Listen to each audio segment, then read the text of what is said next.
Cook everybody, it's your boy Bree saying you're now tuned in to the highest platform for all the entrepreneurs, creatives, business professionals around the city. Right. So today we tapped in with a good friend of mine. I haven't seen her in like 5 years. But yeah, she's gonna come and talk about a bunch of things, including the hair industry, her personal business, her journey to Africa, and just all her future plans. So I would like everybody, give a nice warm welcome to my sis Abena, and she could go ahead and introduce herself. Okay. Well, thank you for that lovely introduction. I am Abena. Nice to meet you guys. Sound a little shy. Maybe just a, All just a tad bit. right, so talk about what you do. Talk about what? What you do? Oh, well, I do a number of things. For one, I am a beauty professional. I've been a beauty professional for the last 8 years. I started when I started being in the beauty industry when I was 16, but I really started my own business when I was 17. So that's what I've been doing ever since. And through my beauty business, I've been able to explore like different things that I like to do, like different hobbies and stuff. So I write poetry sometimes. I Okay, am an activist, a might have to hear something. humanitarian, and yeah. Yeah, that's what's up. So for you, was being in the beauty field, was that something that was more of a personal interest, or was it like a family thing? Because I know, for Africans, I know, especially with previous African guests that I've had on this show, they've all mentioned how they had, relatives that were involved in it, and even probably their parents, their mothers were involved with it, and it kind of became like a passed down type of thing. Yeah, actually, nobody in my family is in the hair industry Oh, for except real? for me. Yeah. So how I got into it was when I was 15, I did SYEP and Mm. I chose to work at a salon in SYEP. For the non New York people, what is that? For non-New York people, SYP is Summer Youth Employment Program. It's 6 weeks every summer from the ages 14 to 24. And there's like a whole bunch of different work sites that you could work at. You could work at hair salons, retail stores, restaurants, a whole different type of stuff. And you get to pick where you want to work. So this was my second year working for SYP. The first year I worked at a tax office. The second year I decided to work at a salon.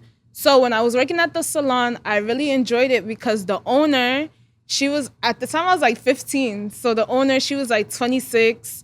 She had her salon, like she was getting money. So I was just like, oh, like I could see myself, doing this. So she basically took me under the wing. And after summer youth, after the 6 weeks was over, I started working for her like throughout the school year. I was still in high school at the time. And that's how I got my hands in the beauty industry. Yeah, that's what's up. That's beautiful. So once you got your hands into the beauty industry, like what did it take off from there? What So were those first few clients like and whatnot? Like what was the mindset? What was the plan and whatnot? all right. So I knew that I wanted to do something, but I didn't know what it would be as of yet because I was exposed to so many different things like working for her. So the social media aspect, the marketing aspect, the customer service aspect, and then the hands-on aspect, like actually doing the services for the client. So I just remember I was 17. It was the end of the high school. And I just told everybody, like, all right, I'm about to start making wigs. So book me to get your wigs made. And then that's when I started the business ABE Wigs. So I was only making wigs for people, like customizing the wigs, making the wigs, styling it and stuff like that. And I did that throughout my freshman year of college. So then my roommate was like, Abby, how you gonna be making these wigs and you don't install it on nobody? So and I didn't know how to braid at the time either. I only knew how to make the wigs. So she literally locked me in the room and was like, you're not leaving until you learn how to braid my hair. That's a real friend right there. Yeah. And then that day I learned how to braid. So then I was like, all right, let me start installing it. So it's like everything built up gradually over time. Yeah, that's actually crazy. Our first episode today was my boy Corey, and he was talking about he has a bartender business. He was talking about in the beginning for him, he was doing like events for free because it's like he was more so concerned with just getting that exposure and getting the experience in that field work in to understand like what it's like, and not just what it's like to do the work, but also too putting himself out there and getting the name and getting the notoriety and networking with people, because he knows the opportunities will definitely be there. So I definitely commend your friend for even pushing you there, because it's like, okay, yeah, you might just be braiding my hair just to braid my hair, but it could be out just doing it on anybody and taking the money. But it's like, it's one thing when you work at your craft and you really understand like what you're doing, and you really get a sense of what it's like to really do this for somebody I don't know. I mean, in this case, you know the person, but Yeah. getting that first feel of, okay, this is what it's like to touch someone else's hair that's not mine, and just like feel like understanding and having a feel for like this is what's gonna be 100, 1,000, 10,000 people later. Yeah. So yeah, definitely gonna give your roommate a big shout out for that, because that's what it takes. A lot of people, they think they're gonna start a business and they're just gonna start making money, Yeah. and they No. forget this stat that in the first year, like I think it's the first, I don't even remember how many years, but I remember Taylor said in a previous episode, but definitely that first year in business, you're most likely not even gonna make money like Yeah. that. So it's like, to be able to get that experience and really, get pretty good at what you do, you're gonna have to train. You're gonna have to practice. And You're what better definitely way to gonna have to practice fail than with the too. people that surround you, that love and care about you and support you? Yeah. Yeah, that's so true. And you definitely gonna have to fail too. Like I failed so many times. I was just like, bro, do I want to keep doing this? And you're right about the not making a lot of money like that when you first start. Because I remember when I was in college, first off, my family did not support me. So I had to work 2 jobs on campus, and I used that money to fund the business, which is so crazy because I always tell people that knowledge is power. Had I known about business credit, business grants, all these different things back then when I was like 17, 18 years old, I probably would have been way further than I am now. But I mean, I yeah, could get you that offset. I yeah. got a partnership going on with John Wick. It's my guy right there. I could tap you on for that. Yeah, I mean, I see you with the jewelry, so clearly the money is there now. Nah, but I mean that's the hustle that you gotta go and do. You Yeah. feel me?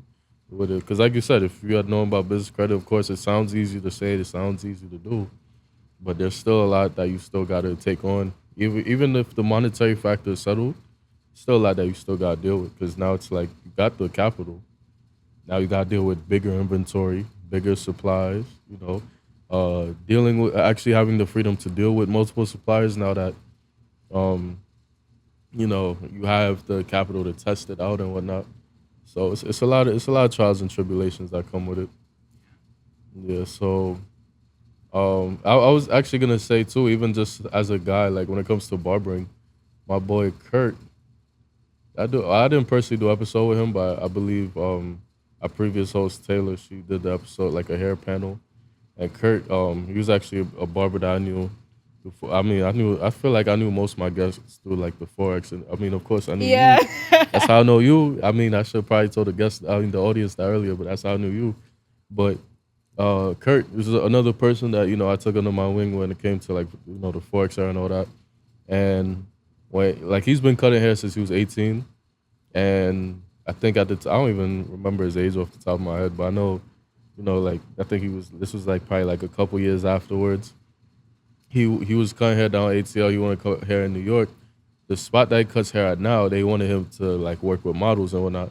So he was just hitting people up like, "Yo, I'll give you a free cut. Like, you want to do it?" A lot of people, believe it or not, were saying no because, of course, I understand with guys, you don't want to cheat on your barber. You don't want people messing your hairline up. But I was the one person that said yeah. So you feel me? I was his first client. I pulled up Mount Vernon, Haircut Pro. I believe that's what the spot is called. If you want to go check it out, I pulled up. He gave me a cut. He did, all the services that he does. He did all those for free, but he did it for the better benefit understanding. Like I'm about to have a placement here, and I'm about to make even way more than this one free cut is gonna cost me. So yeah, people don't think like that though. Yeah. And also too, not even just the people that's on the service side, but people that's on the receiving side, they don't think like that either. Say, I'm really helping my mans out one time. Like, I could go do this. They're thinking more so like, first of all, I don't know how good you are. I never heard of you. Secondly, it's like, I have my person that does whatever. So they have the more so if it ain't broke, don't fix it type of Yeah. mentality. But now if he's one of these celebrity barbers out here, Yeah. you can see everybody run to them. No, that's so true. It's kind of like I don't really like having the business for so long and dealing with so many different types of people in real life and on social media. I just really don't understand the human dynamic. Like, it's like if you have a lot of followers, if like you well known, if you have clout, people are more likely to engage with whatever you're putting out. But it's like when you're just starting off, I feel you like that's probably true now. I don't feel like it was true back then. I feel like the people that had clout, people was like more so hating on them. really. Back in the day, hell yeah. Especially with music, hell yeah. Wow, I don't know. I feel like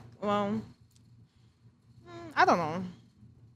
Maybe I see this now, but I always ask like other hairstyles, like older hairstylists, like, yo, back in the day, how did they market themselves? And everybody always tells me it's through word of mouth. Like word of mouth was the best way to market yourself. So I'm just like, all right. Now, like I'm not really a big social I media don't know if person. I could say word of mouth though. Not to Why? cut you off. You know why? Why? Because when you deal in the beauty industry, you are the billboard. You are the model. That's actually funny. I did a barbershop vlog and my boy Queso said the same thing. He said, at the end of the day, I don't gotta do word of mouth because at the end of the day, you're my billboard. You're my product. People see the results of the haircut.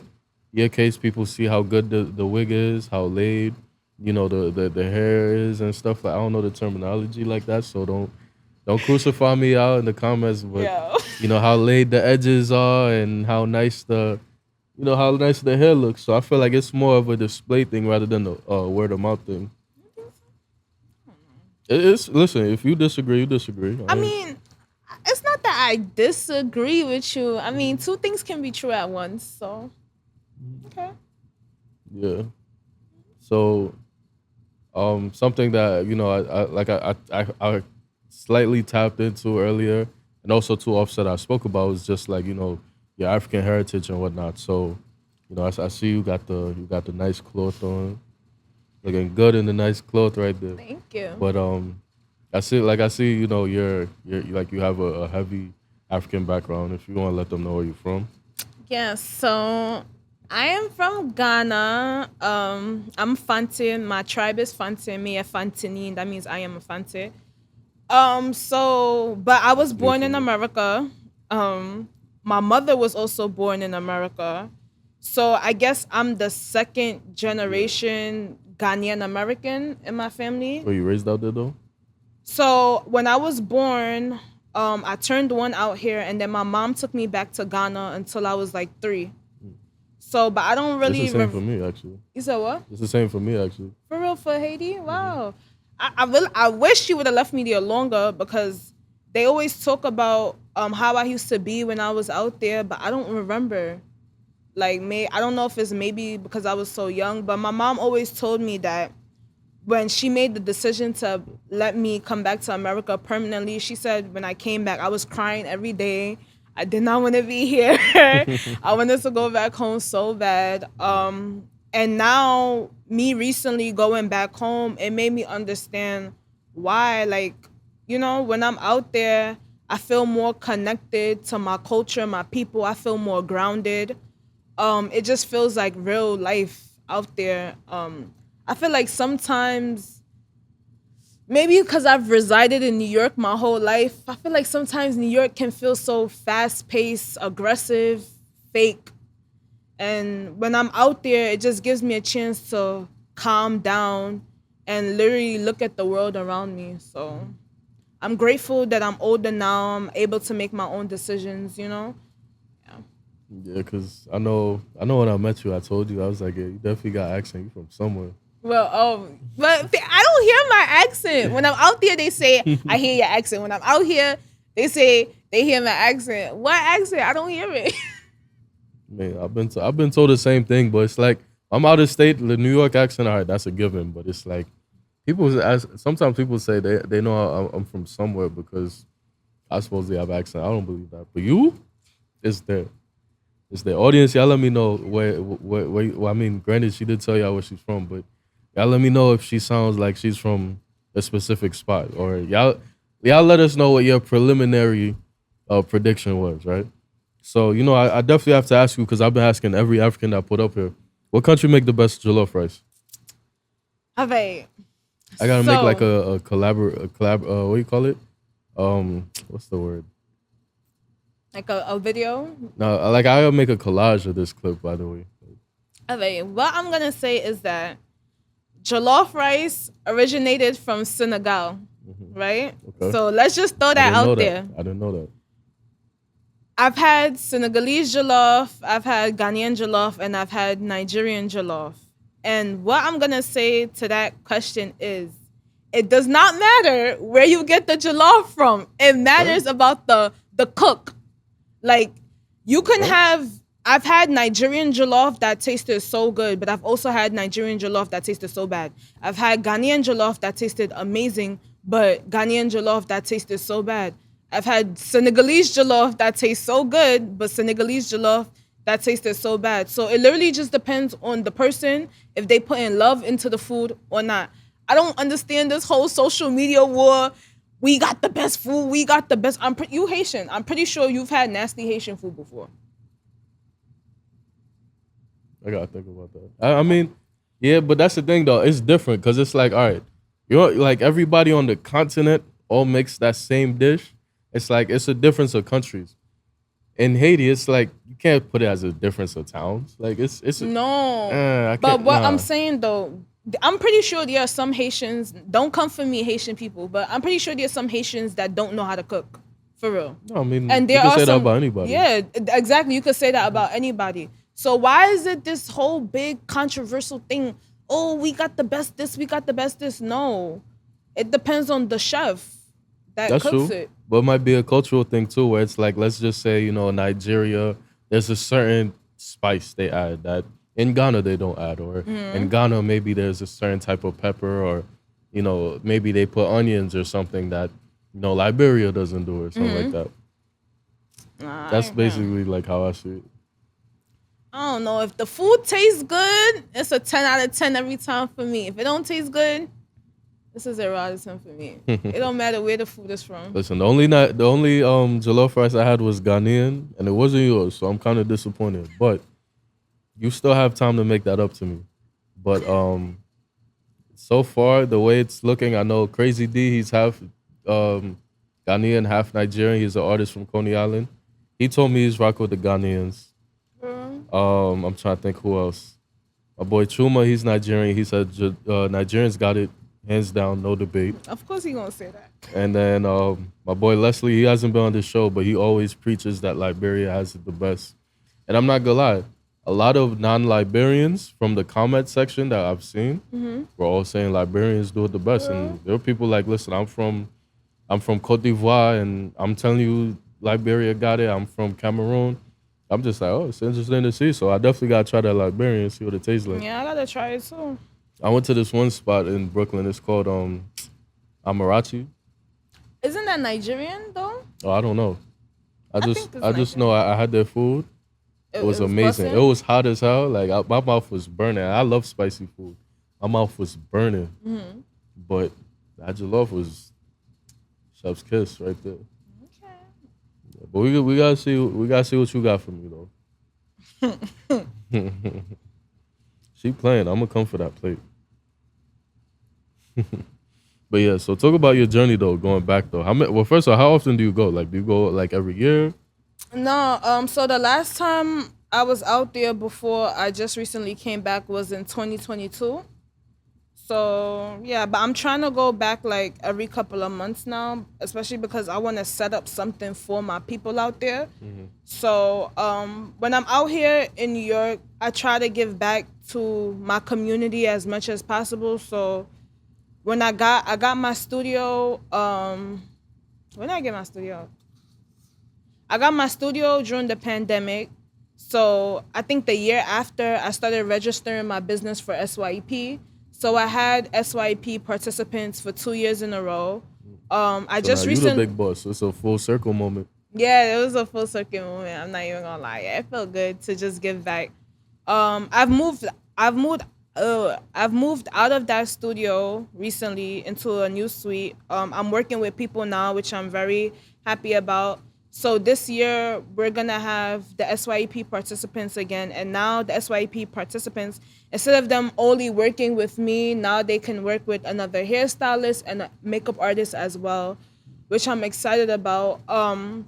It all goes hand in hand. Yeah. So what I want to do back home. So when I went back home, I did like a orphanage. I gave back to an orphanage Yeah, I and was stuff gonna like tap that. into that. I thought it was beautiful. Yeah. Oh, thank you. Yeah, it was something that was like heavy on my heart to do for some reason. I don't know.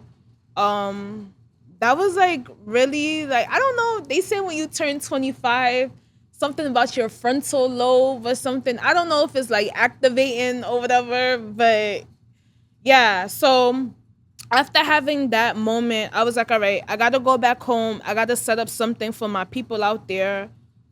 Even if it's something small, I just want people to know, like, all right, they can come to something that I've created to in turn make their lives better or easier.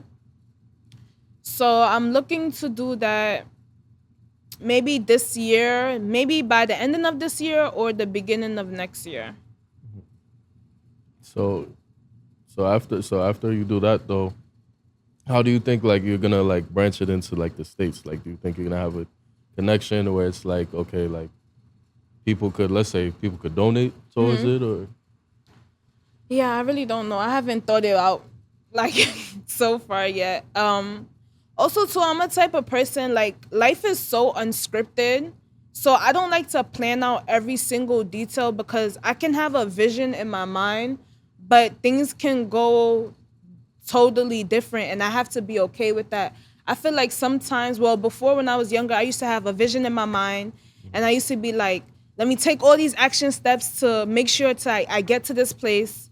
And when something goes wrong, I start beating myself up about it and stuff like that. So I'm learning to give myself grace and know that life is unscripted. So just take it easy one day at a time. So yeah, I haven't thought about it like all the way through yet. yeah, 'cause- But I'm definitely everything that I do is it's like it's aligning with the final destination, if that makes sense. Even though I can't like fully explain it into detail. yeah, because one thing I thought about off the top of my head was just like, what if you took all the people that like work with you on the SYP level, and what if you like did another service drive where but not a service drive like a 1 day thing, but maybe I don't know, like a service trip where those I would assume students would come out with you and spend maybe 2 weeks, a month, and they come back, they give into the community, doing a lot of serviceable things. Like, for example, my high school, they used to have this thing called Kairos, where like they used to go to states like very like they were more on the countryside, so they go to states like Tennessee, Wait, what Kansas. high school? Sorry. I went to Xavier High School up in Manhattan. Okay. Yeah, so they had like these service trips and whatnot where people go to like like I said, Tennessee, stuff, places like that. And they would build houses and stuff like that. They would help carry goods, export goods to the community and whatnot and stuff like that. Now, unfortunately, I didn't get a chance to go, but for the kids that did get a chance to go, that were selected, because it was actually a selective process. So it's like you had to write an essay and stuff like that to prove why you wanted to be there. Because I go there, at least got that experience to really. Again, I feel like this has been the theme of the day: being outside with the people, being with the people, Yeah. working with the people, like a more hands-on approach. Yeah. So that's probably something you could think about for yourself. Definitely be big for the brand. I'm excited for the future. Yeah, I'm excited for the future. I don't know what it's gonna hold, but it's bright. So I'm grateful. Definitely. Yeah. So one thing I was actually gonna speak about going back into that was the name. So ABE Beauty. So I'm thinking, of course, your name is Abena. So of course the first half of your name, but you like it's an acronym. So what is that acronym? No, it's just the first half of my name, but it's like I mean, the way you have it, like on your what you call it? Oh, the logo? Yeah, it's like A.B.E. So I'm thinking it's an acronym. It's just the first half of my name. But when I was younger and I used to work for the woman that owned the salon, she used to call me Abby. She used to be like, Abby, do this, Abby, make sure you here on time. Make sure, like, she used to keep me on point. But she always used to call me Abby. So when I hear my name Abby, when I was like AB Wigs or AB 2.0 or ABE Beauty now, it always reminds me of 17-year-old me when I was like really out here hustling, like, you know? So yeah, that's just what it is. Yeah. So it's funny too because I feel like when it comes to raw reviews, we always see the hair industry. Like, they dominate raw reviews. It's always something about a hairstylist, good or bad. How do you feel about like the hair industry right now, like where it's heading and just the state of it currently? Could you be more specific? So like, well, I don't know. Do you like are you in tune with raw reviews in terms of like do you see their posts every day or? Nah, I don't follow the page, but I am aware of the page. It's crazy because my coworker and I was actually on it. Because we did that. You know that trend? I'm a New York City hairstylist. That trend. So we was like, son, I'm a New York City hairstylist. Of course, I'm gonna show up to my appointment late, like that. But obviously, it was just No, I mean I joking. get it. Yeah, It's yeah. satire or whatever. But I have been on the page before. I have saw some of the reviews. I would hope good reviews. What I can say is that, you know. Oh, wait, you're saying like you have been on it, like you've seen it, or you? No, I've saw it. I don't think anybody has made a review about me before on that page. Clients text me their reviews like all the time. They leave it on my booking profile, whatever the case may be. So I get to see what clients think of me. All I can say is that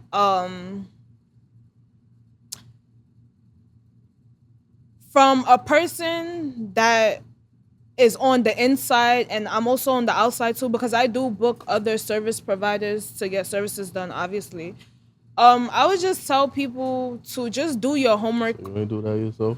No, I got this done in Ghana actually. Oh, really? Yeah, I have a girl out there. She does hair I like nice. it. It looks Yeah, nice. thank you.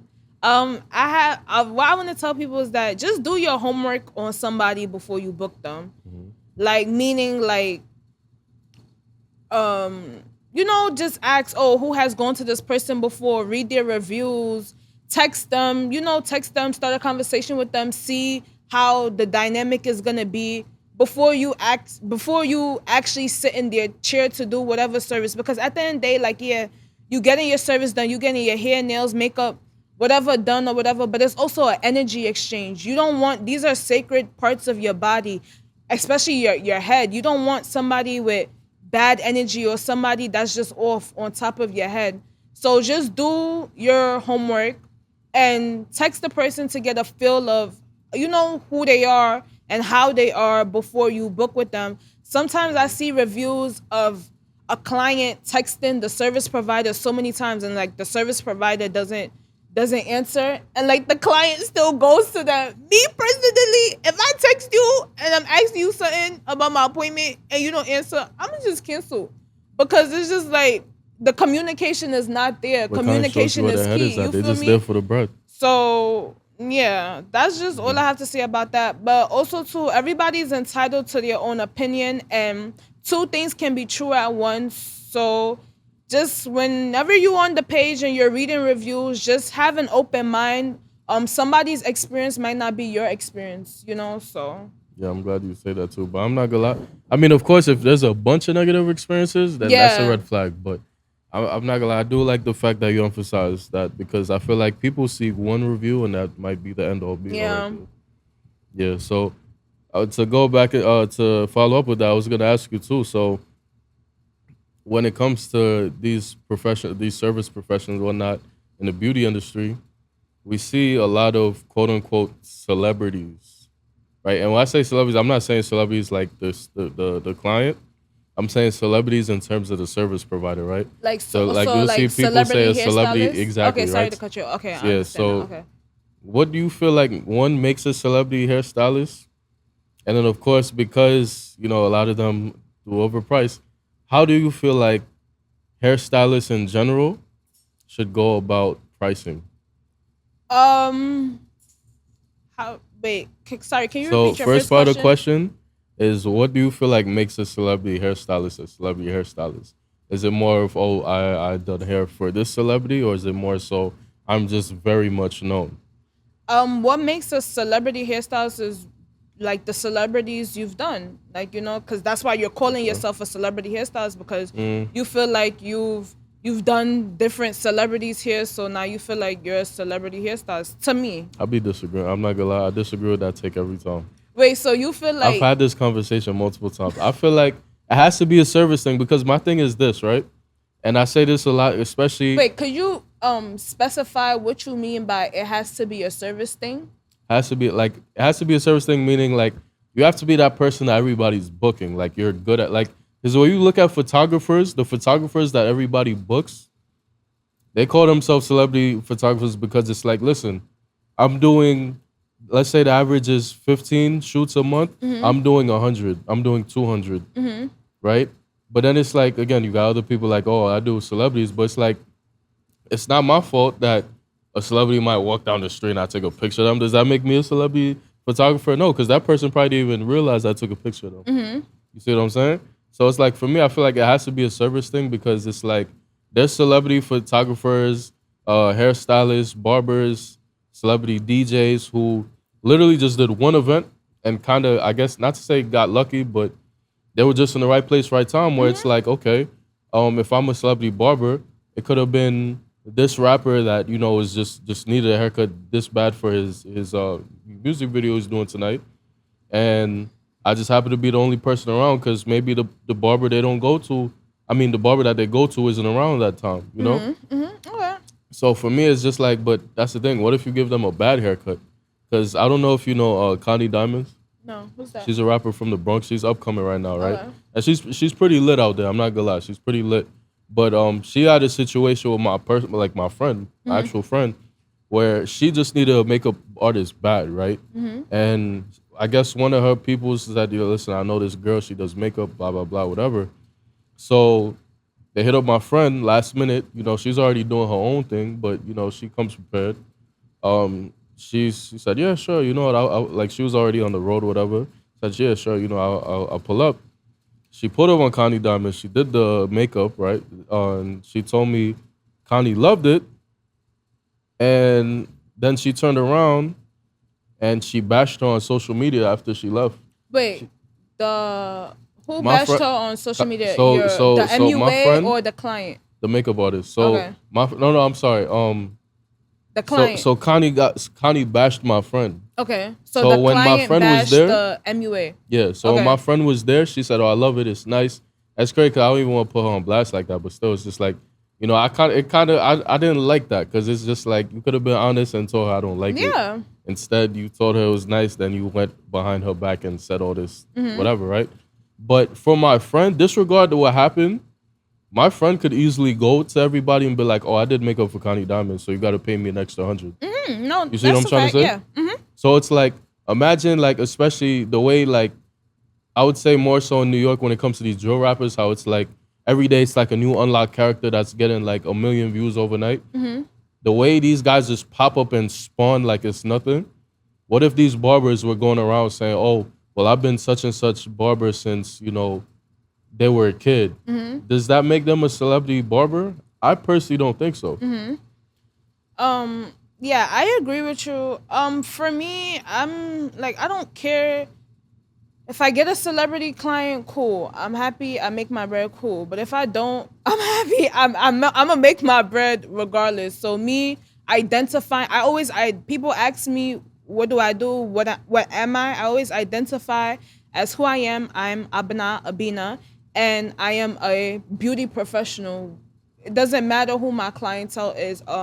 One thing I can say too is that I do notice that once certain people they get these celebrity clients, they start like moving differently.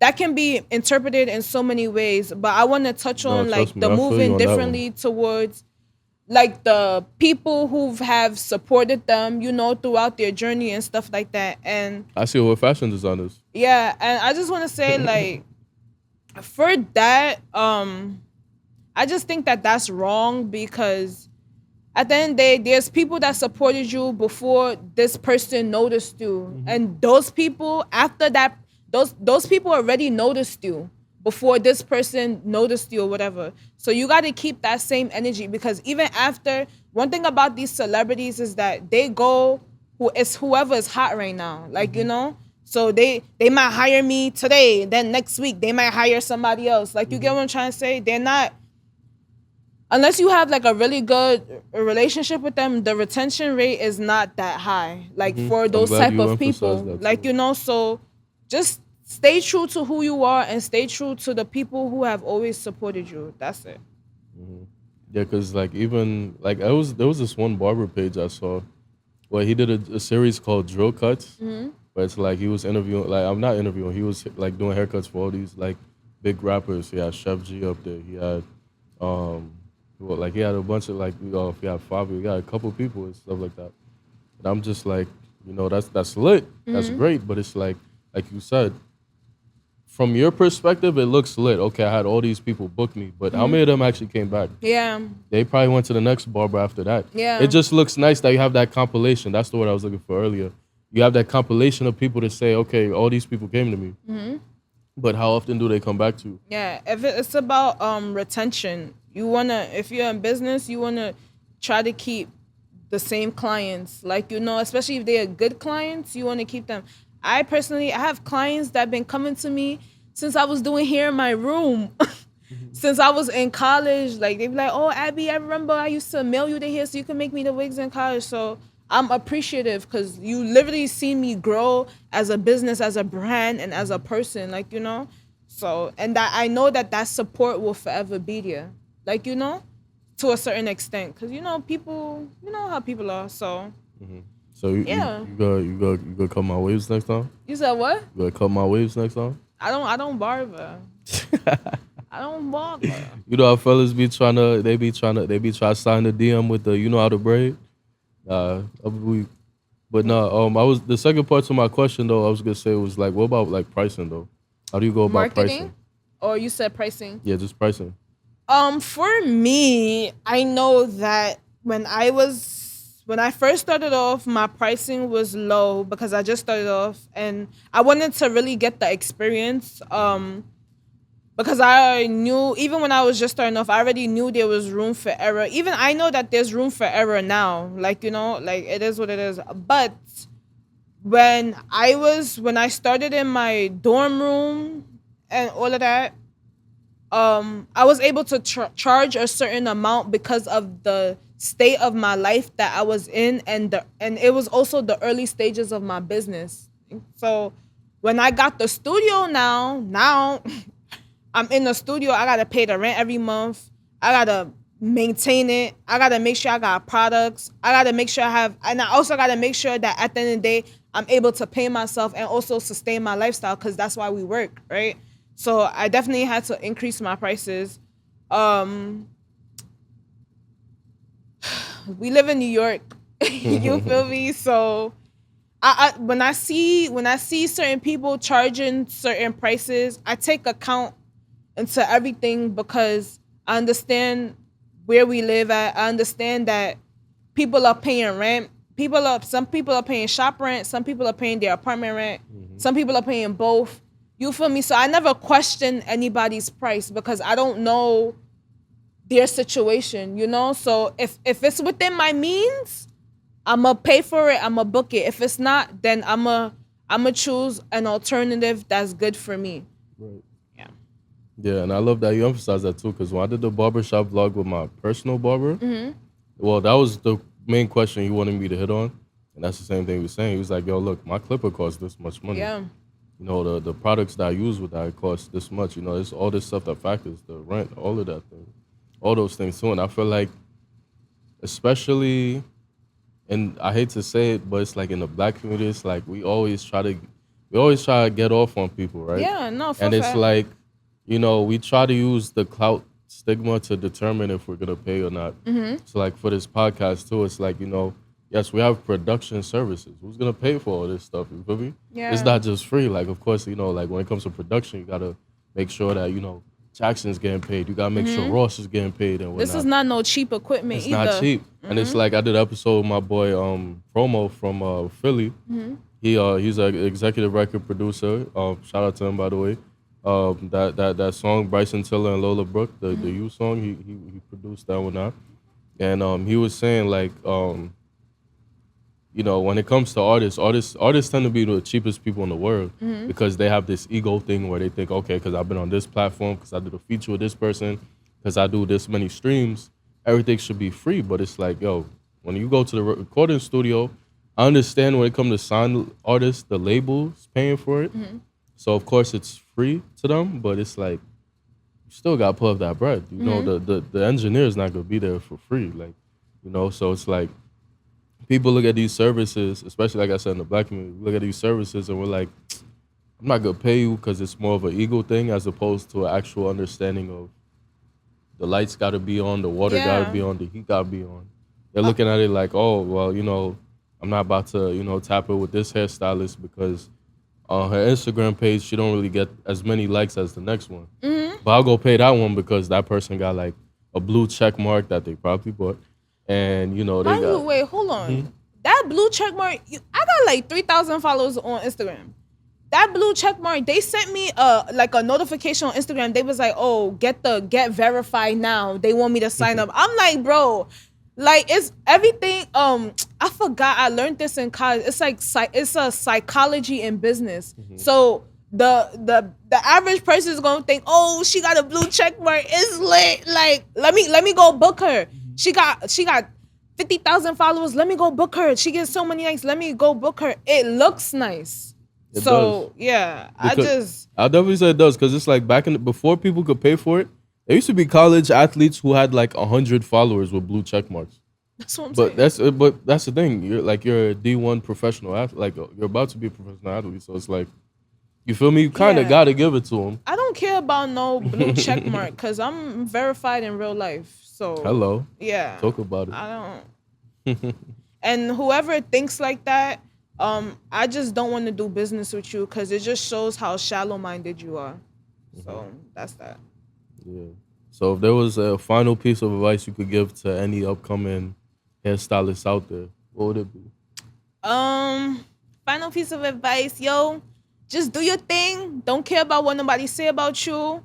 If you're not getting support from the people closest to you, like don't even stress it. When you keep doing you, following your dreams, being consistent, everything is just gonna align. And just believe in yourself. Believe that you could do it, and wake up every day knowing that we all have the same 24 hours. You feel me? So don't look at what the next person is doing. Oh, the next person got this.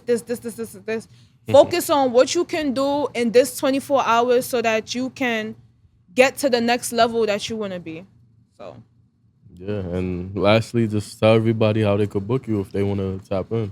Yes. Or if they want to see your work. If you wanna see like my personality, like me outside of work and a little bit in work, you can follow my TikTok. It's ABENA POKUA 13. If you wanna book me, if you wanna see my work, literally my work from like the last 8 years of my life, which is crazy, yo. I tell people all the time that my Instagram page is literally telling a story. Yeah, so you can follow my Instagram, ABE.beauty, BEAUTY_. Yeah, I like that because one thing that Mike emphasizes a lot is storytelling and how beautiful the story is to unravel and watch people really make their way, make those strides to the top and whatnot. And that's something that he could dive into because, like, with him, he takes it more seriously than I do. But, storytelling, I feel like it's definitely been one of those key topics when it comes to this podcast and whatnot. And speaking the truth, like the 100% truth, the whole truth and nothing but the truth, and not being ashamed of your journey and who you are and the things that you've been through. Trust me, they're gonna have to do a documentary on what's cooking someday down the line, and I'm gonna tell them all the blood, sweat, and tears I had to put into this, That's all the it. fighting I had to do with my co-host and arguing. That's it. It's gonna be something, man. It's gonna be something. And that story is gonna inspire, the next generation to even do something bigger than this, Yeah. But Bino, it's definitely a pleasure having you here. There's so many guests that I like I told you, like I knew through like the Forex age, such as yourself, that it's like I didn't think I thought it was just gonna be Forex and that's it. Really? I didn't think I was We ever didn't gonna even see. talk I didn't about think that. First of all, I we know, should have but talked about that. nah, we not doing that because we gonna be here for another hour.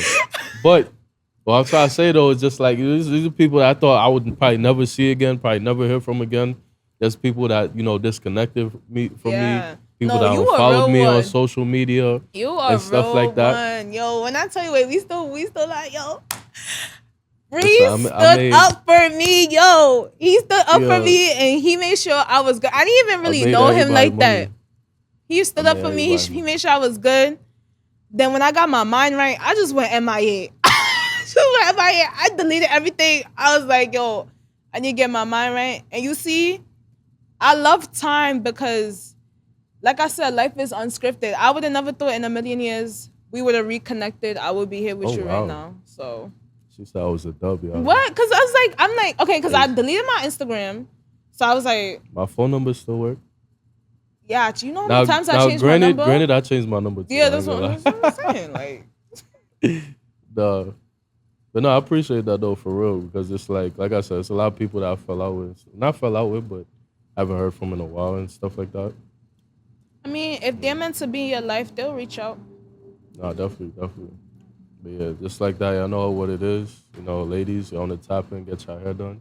You know Yes, who to get your talk hair to. done. Also, too, if you're new to the page, if y'all Abena's friends, y'all my friends now because y'all about to hit that subscribe button. Y'all Yes, about to make sure stay y'all tuned for the subscribe. journey. Yep. And just like that, I'm Breeze. I'm Abby. We out.